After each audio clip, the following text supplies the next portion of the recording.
Goeiemôre almal, wees gegroet in die wonderlike naam van Jesus op hierdie geseënde maandagoggend. En ek wil vir jou vra, as jy die dag tot sterwe kom, sal jy kan sê, jy het iets agtergelos? Wel, jy sal dit nou nie kan sê nie, want jy is ongelukkig oorlede, maar sal daar iets van jou agterbly wat mense sal onthou? Sal hulle onthou van, joh, daai man se hande het vir niks verkeerd verstaan nie. Joh, daai vrou was 'n vrou so na God se hart.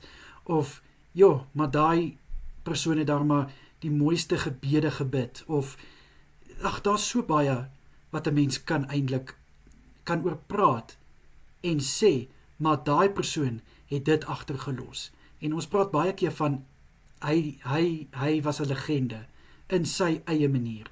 Kyk, dis nie te sê dat jy moet altyd beroemd wees om 'n legende te wees nie. Ek meen, iemand wat vir iemand kan 'n storm losbid, jy kan sê, Jesus, maar daai ou is 'n legende, of daai vrou is 'n legende. Ja, en as ons lees in die Bybel, ons het baie legendes. Ek meen, Abraham, hy was genoem the father of faith. En dan David, ek meen, a man after God's heart. Daniel in die leeukuil, kyk net wat sy geloof het hy gehad. Wat sy geloof het sy vriende gehad.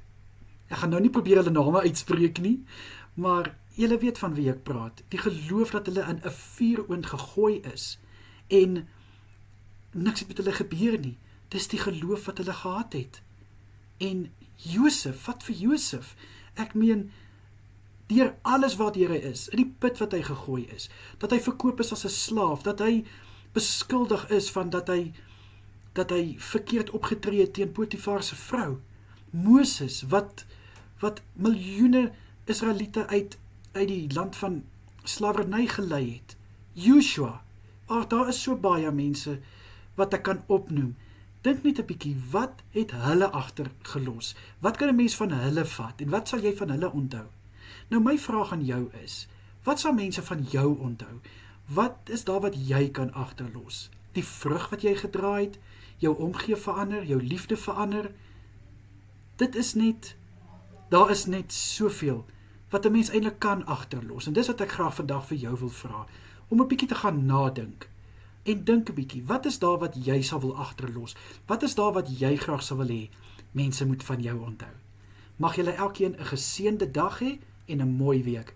En ons praat lekker weer saam môre. Totsiens julle.